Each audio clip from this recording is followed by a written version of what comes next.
Në të gjitha Kryetari i PD Sali Berisha sulmoi sërish listat e hartuara nga Partia Socialiste me kandidatët për deputet për garën e 11 majit. Kemi të bëjmë me përfaqësues të shëmtuar të bandave më kriminale të vendit. Ministra që kanë vjedhur miliarda euro.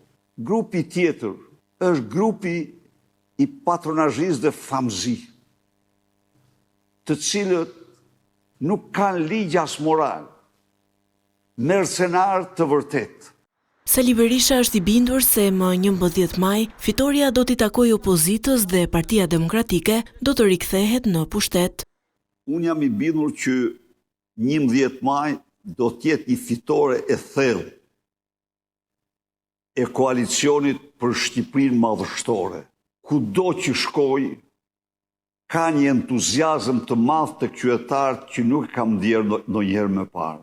Aleatët tanë të marrë së bashku pa Partinë Demokratike përfaqësojnë 26% të zgjedhësve të Shqipërisë me vota sipas librave elektorale.